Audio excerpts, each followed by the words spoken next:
Thank you, David, and good morning, afternoon, and evening to everyone, depending on your respective time zones.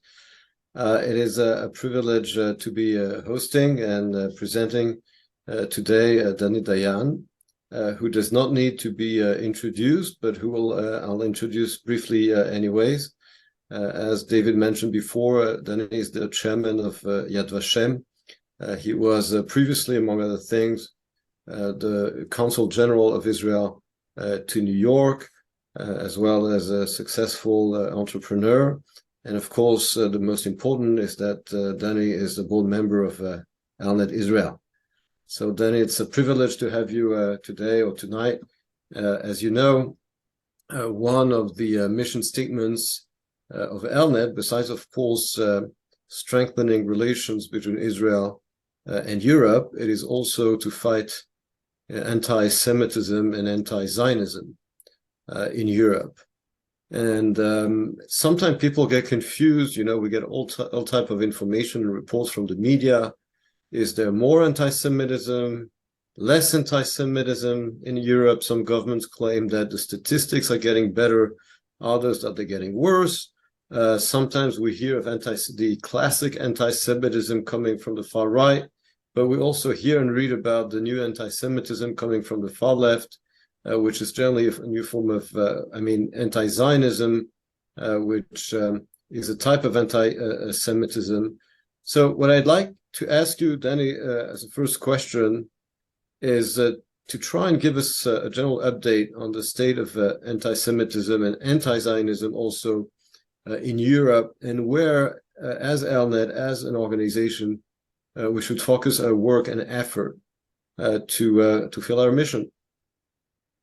Well, first of all, let's agree that anti-Semitism exists. Anti-Semitism exists in Europe, anti-Semitism exists in North America, in Latin America, and elsewhere. Actually, I must say that from European perspective, the anti-Semitism that has been mainly lethal, deadly in Europe, in the last years have been more lethal, more deadly in the United States than in Europe. I remember when I was in New York, Consul General, as you mentioned, one day I was invited by the AJC, by the American Jewish Committee, to an event immediately after the murder of Mireille Knoll in Paris, France, the brutal murder of the octogenarian Jewish woman. And I was quite appalled to see on the screen 11 faces of Jews that were murdered in anti-Semitic attacks in France alone during the decade. But then during my years in New York, actually in a period shorter than 2 years, 15 Jews were murdered in the US in anti-Semitic attacks in Pittsburgh, Pennsylvania, in Poway, California, in Jersey City, New Jersey, and in Muncie, New York. So the very unpleasant record is now in the US, taking it from France and from Europe. But you know, Emmanuel, regardless of the numbers, we are not in Germany of the 1930s. Let's make not the mistake of being alarmists and say that we are anything resembling Germany of the 1930s, or Europe in general of the 1930s. But there is one very important difference between our contemporary generation, Jewish and non-Jewish, by the way, and the generation of the 1930s. And that difference is that we have the experience they didn't have. We know it can happen. We don't have the luxury, we don't have the privilege, we don't have the prerogative to say, look, it can't happen, you're exaggerating. Because if it happened in the cradle of Europe in the 20th century, in the cradle of European culture in the 20th century, it can happen anywhere, anytime. So what I tell leaders of the world that visit Yad Vashem, or leaders of the world that I visit in their capitals, is that anti-Semitism, racism in general, but anti-Semitism empirically, statistically, is the most deadly form of racism. Anti-Semitism should be confronted when it shows its first signs, confronted, defeated, because otherwise it can acquire monstrous dimensions, and the price that victims and aggressors will pay will be unbearable. That said, I think that generally speaking, we can say that anti-Semitism is higher in Eastern Europe than in Western Europe. But according at least to the ADL's statistics, which I tend to believe they are quite credible, is diminishing. Those are the good news. In Eastern Europe, it's diminishing, especially in Ukraine. We have seen in Ukraine really it descended from 46% of Ukrainians having some form of anti-Semitic attitudes to 29%, in Hungary 42 to 37, in Poland 48 to 35, even in Russia from 31 to 26. On the other hand, in the Western Europe, the anti-Semitic perceptions are rising, but are still lower than those in Eastern Europe, with Spain probably having the very unhonorable first place, and the Netherlands being low in the table.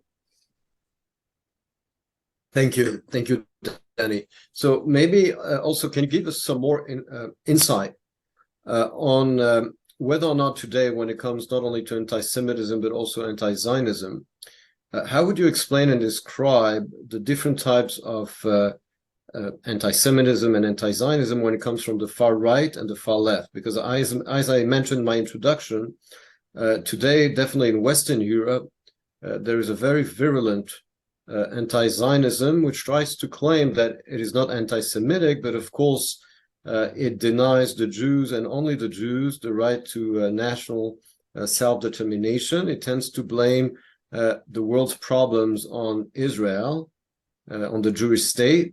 And of course, it does look and sound very much like anti-Semitism. So where would you draw the line between the two?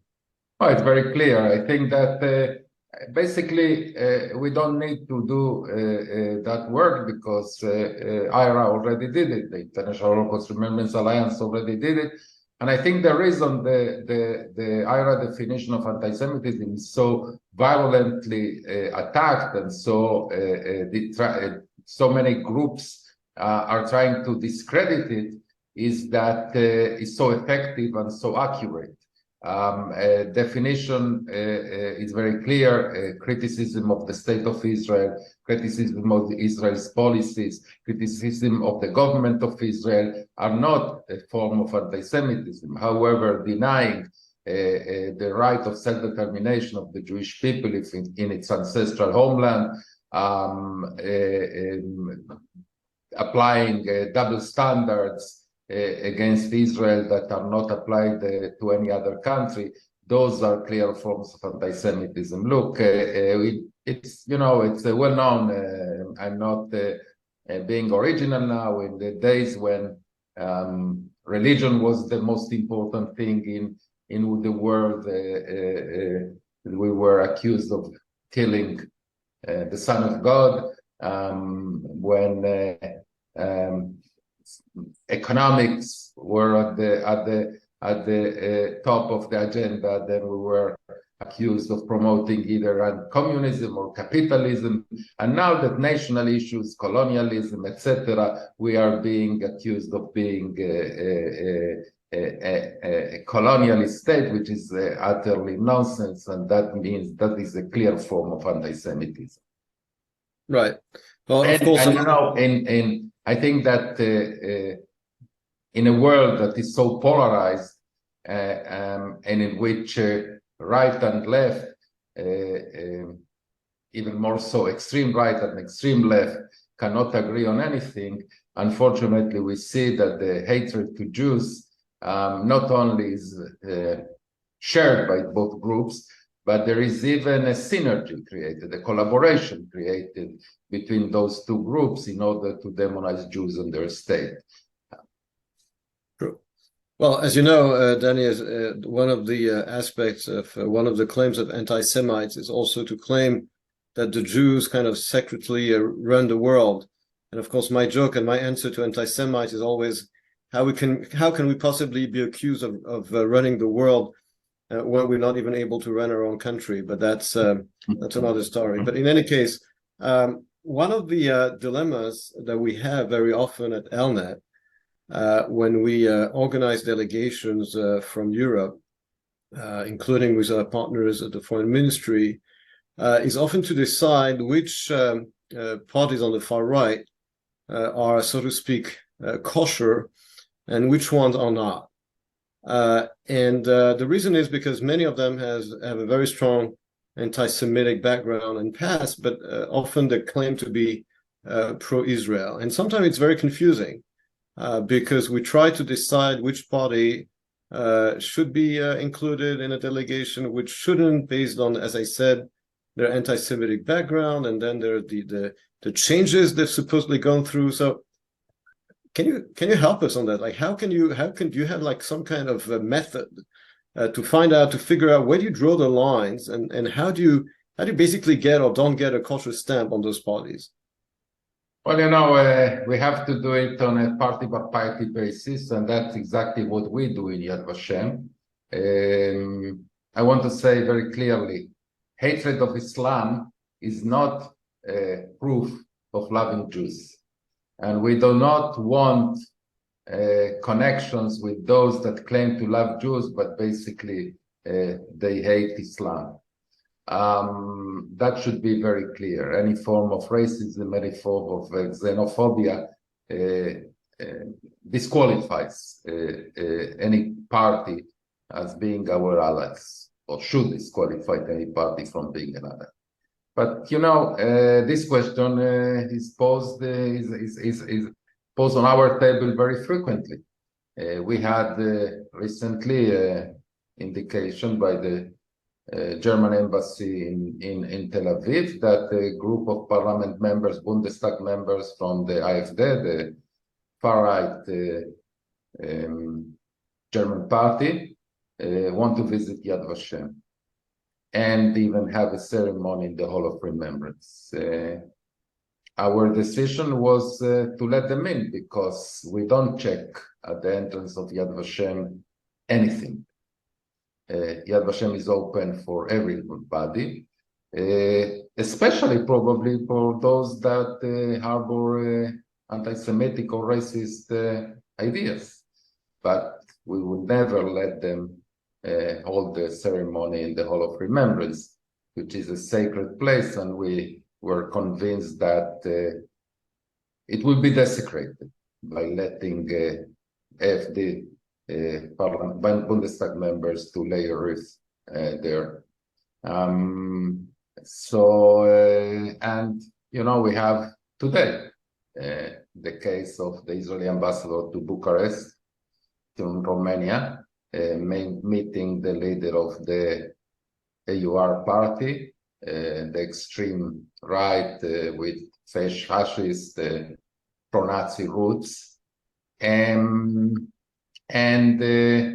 We thought, I believe it was a mistake by the Foreign Affairs Ministry, not by the ambassador. I think that it wasn't his decision.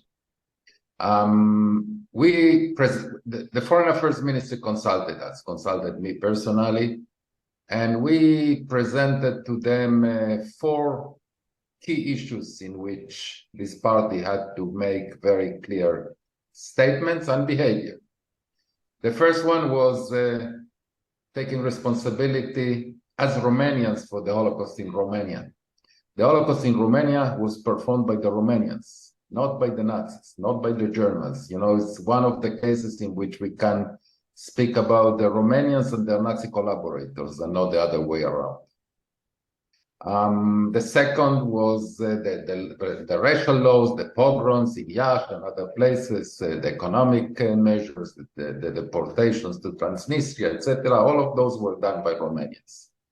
The second is condemning anti-Semitism and adopting the IHRA definition of anti-Semitism. The third was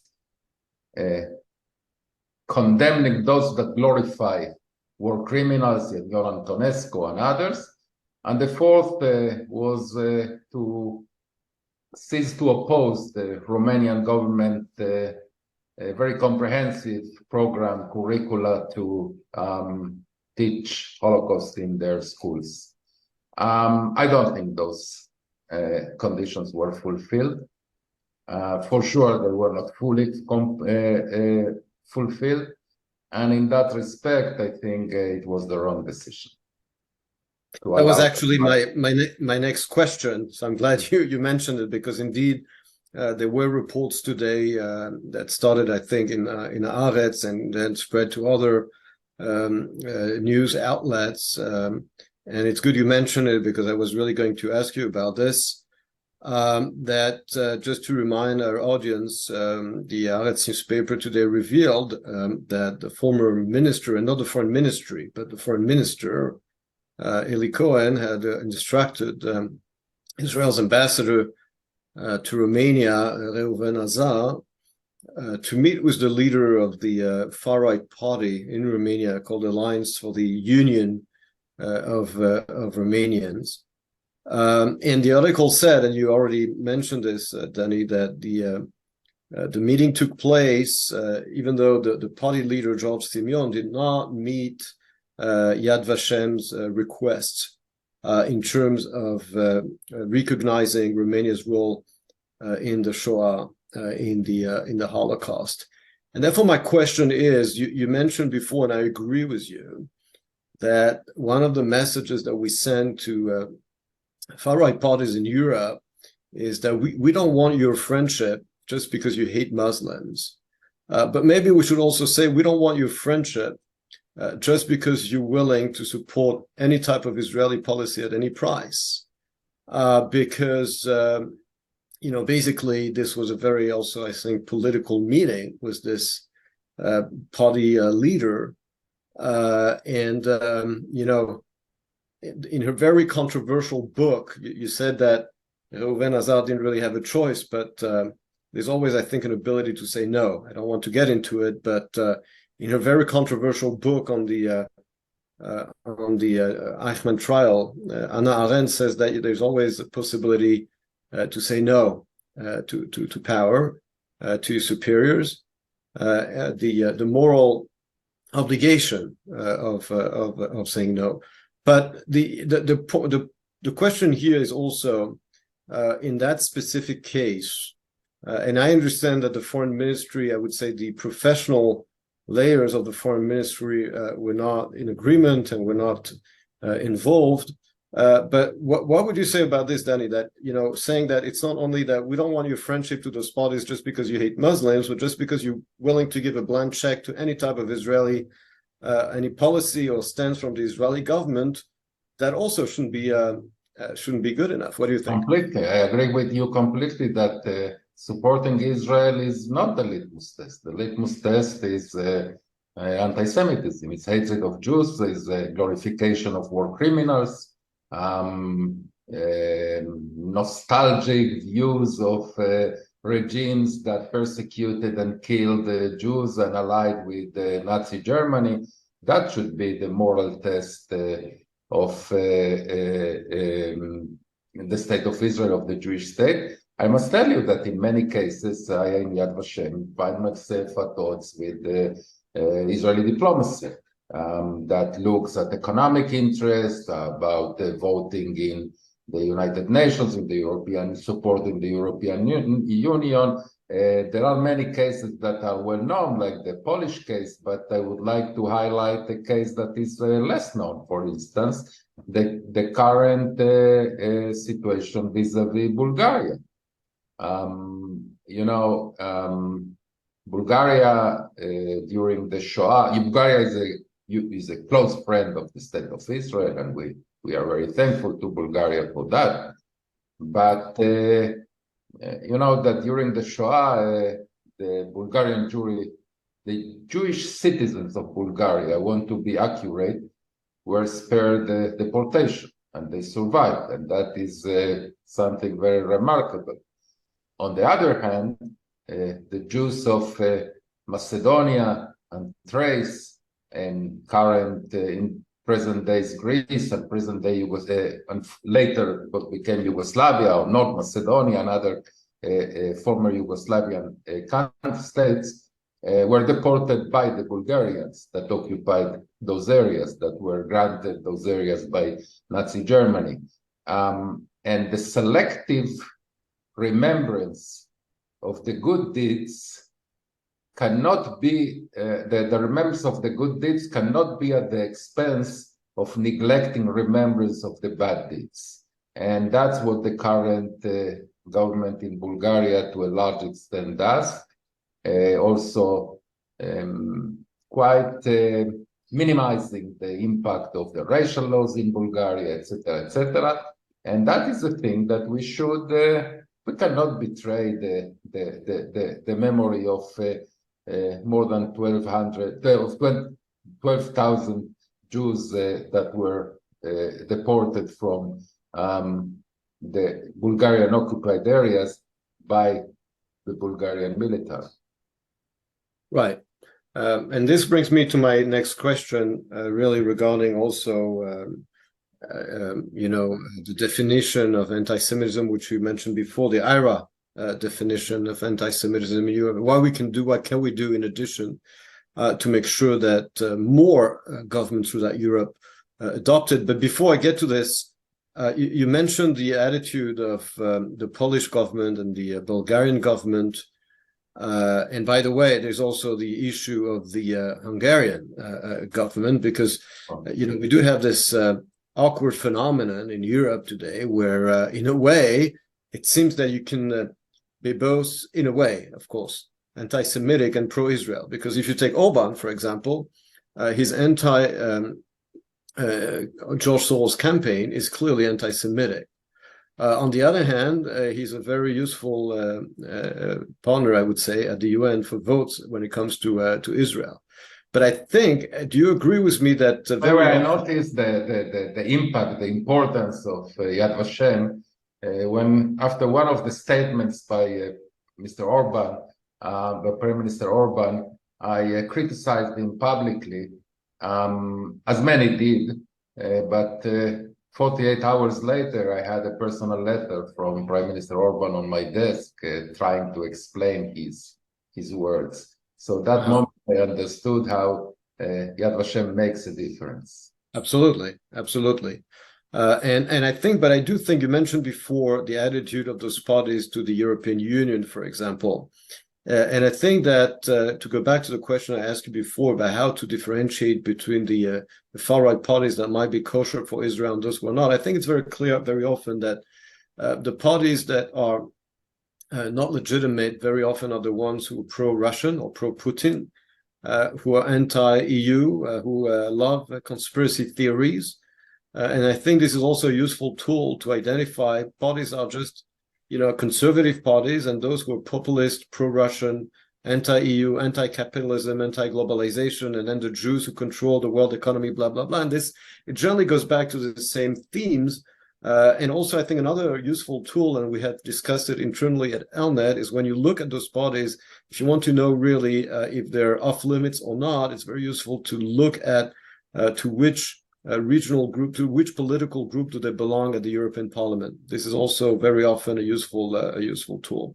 In any case, what I wanted to ask you, when you spoke about the attitude of those governments and those countries to the Shoah, and we know how the Polish government only wants to talk about resistance, but not about collaborators.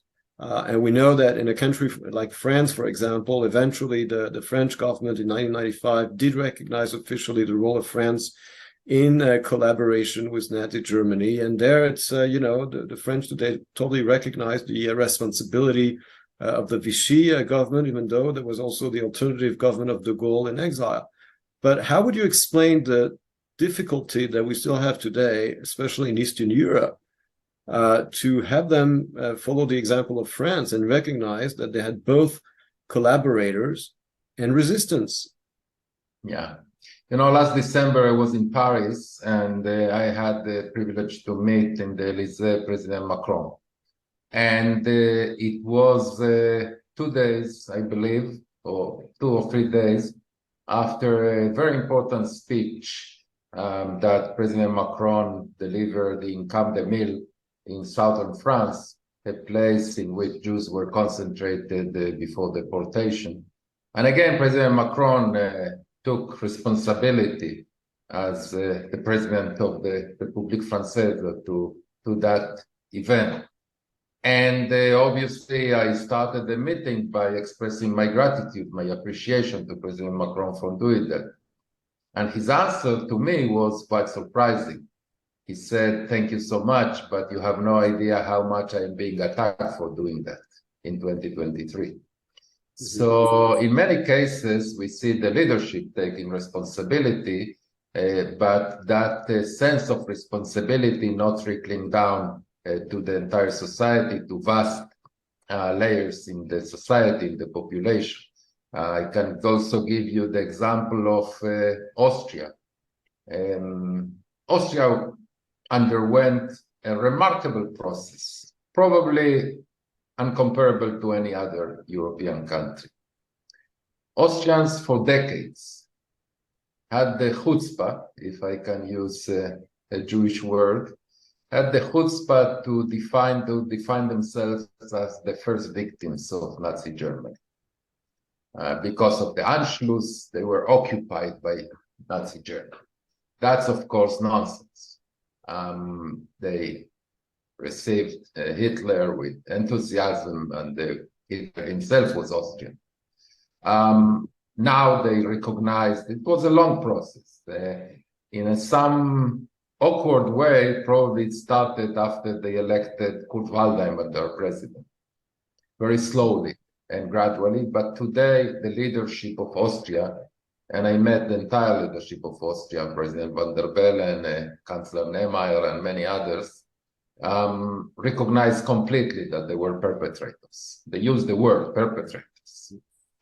And I told them that that's quite remarkable, as long as I said trickle down to the entire society. And at the risk of being politically incorrect, I also mentioned those Austrian citizens whose grandparents are not from Linz or from Salzburg, but they are probably from Baghdad or Karachi or Kabul.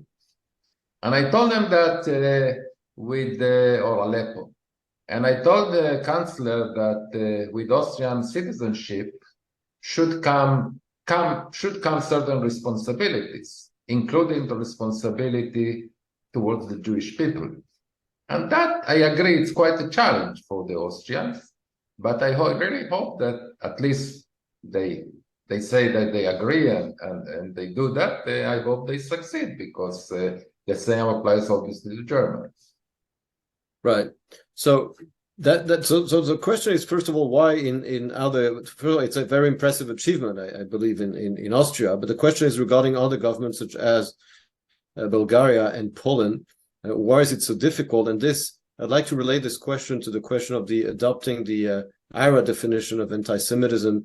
Do you see any connection with the adoption of this definition of anti-Semitism and the resistance of some governments, especially in Eastern Europe, to recognize their historical responsibility in the Holocaust and to try to rewrite history? No, I'm not sure they are linked. I'm not sure that link, it's important to, when a country adopts the IHRA definition of anti-Semitism, but in some senses, it's an easy way. It's bon ton to adopt it. The question is whether it has practical implications. When I was in Kiev before the war in October 2021 to commemorate the 80th anniversary of the massacre in Babi Yar, by the way, in Babi Yar, in less than 48 hours, more Jews were killed than in all the wars of the State of Israel. And I told them that we definitely welcome Ukraine into the family of democratic nations, and we acknowledge with gratitude the fact that they mark the Judaism of the victims. They don't say they were Soviet citizens or Ukrainian nationals, etc. They say explicitly Jews.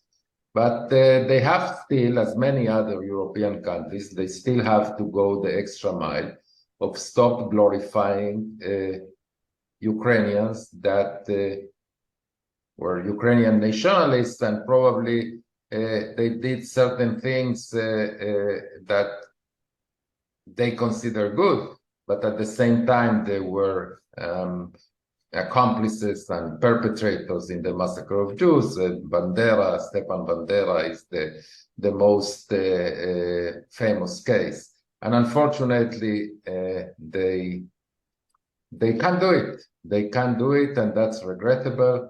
You know, in general, visiting Kiev for a Jew with for a person with deep Jewish historical conscience is quite a schizophrenic experience, because on one hand you see them acknowledging the Babi Yar and many other places the extermination of Jews, but on the other hand I remember going down the steps of the Hyatt Regency in Kiev to a very nice square with a statue of a person on the horse, and a horse, and that person is Bogdan Khmelnytsky, the Cossack leader that before Hitler he was the most despicable name probably in Jewish European history. So it's quite a schizophrenic.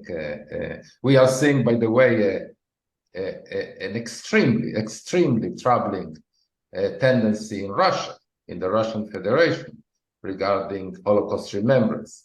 They are completely going back to the Soviet narratives of Soviet citizens, and the Soviets, the Jews suffered as Soviet citizens, as not as Jews, and including anti-Semitic tropes. There was in their textbooks for schools. There was a terrible article by the spokesperson of the Russian Foreign Ministry not long ago, and in two instances we witnessed despicable statements by the head of the Russian diplomacy, by Foreign Minister Lavrov. In the first case, when he said that Hitler has Jewish roots, basically saying you did it to yourself. Right. And the second, when he said that the West is planning for the Russian people a final solution like the Nazis for the Jews, which is a terrible distortion. Right. And of course, the fact that you used the word chutzpah before, it definitely applies to the Russians. When Putin claimed, when he invaded Ukraine, that he came to protect the Ukrainian from the Nazis, right? When we know exactly where the word, the name Wagner comes from, and you know, and that's also. But you know, Emmanuel, I want to share with you a story, another story about Ukraine, in which I was confronted with a very, very difficult decision. Mm-hmm. Shortly after the war, the Russian invasion, which we condemned without reservation in Yad Vashem, the Russian invasion started. I was approached by the Ukrainian ambassador to the State of Israel. He came to my office and he asked for permission for President Zelensky to address the Israeli people in a Zoom, in a video conference, in a video screen, but to an audience that of some 200 people that will be gathered in Yad Vashem. And I refused. I refused not because we lack sympathy for Ukraine, on the contrary. I refused because the subtext of the request, when President Zelensky was speaking to all nations in their parliaments, whether it's the Congress or in Westminster or others, or in the Bundestag, he asked to address Israelis from Yad Vashem. The subtext was that there is a Holocaust going on there. And, you know, I told him, Ambassador, there are war crimes, but not every war crime is a genocide, and not every genocide is an Holocaust. And I asked him, I connected him to the Speaker of the Knesset, and eventually he spoke to the Knesset. And I was uncomfortable with my answer. I wasn't sure I made the right decision. But then President Zelensky spoke to the Knesset, and he concluded his speech asking Israelis to help Ukraine as the Ukrainians helped the Jews during the Shoah. Now imagine President Zelensky saying that in a video feed in Yad Vashem, from all places. I would have, I had to stop him and tell him, President, you don't want us to help the Ukrainians like the Ukrainians help the Jews. That would be terribly embarrassing for me, for him, for Israel, for Ukraine. And so with all the difficulties, I think we made the right decision. Yeah, definitely. Before we take questions from the audience, Dani, you mentioned before that the adoption of the IHRA definition of anti-Semitism by European governments is, to quote you, generally bon ton, and yet it's still very important. And the question is, as I said, before we take the question from the audience, what is the status of the adoption in Europe? What else can FELNET do to make sure that this adoption becomes not only universal in Europe, which is the focus of our activity, but also translates into actions, and that it's not only lip service to a definition, but first of all, to make it really adopted by all European governments, and also also by institutions and provinces and absolutely. Yeah, it's very important. And you know, I also want to connect that with your previous question about the extreme right, far right parties. It's not only about adopting a definition, making a one-time statement that you adopt. It's a process, and that process should be watched and monitored continuously, whether each country, individual country, stands by it. I also want to commend the European Union and specifically a good friend of mine, Katharina von Schnurbein, the commissioner, the head of the person in charge for fighting anti-Semitism and fostering Jewish life in Europe, for the strategy that they presented, and many European countries for following up and adopting national strategies to combat anti-Semitism and fostering Jewish life. We even in Yad Vashem, we partner with many European countries in implementing their respective strategies. And recently we had a very good sign for us from Dr. von der Leyen, the president of the European Commission, that approved a very generous grant for Yad Vashem in order to build a immersive audiovisual presentation and a educational center about Jewish life in Europe before the Shoah. And that was, I must also say that I was quite happy to see how the different commissioners in the European Commission fight for the credit. That is a sign that it's popular in Europe, helping Yad Vashem in order to commemorate the Jewish life in Europe. Yeah, I agree with you. And by the way, if I can, just a funny anecdote, the final nod, the final approval of that grant of 10 million euros was given by Dr.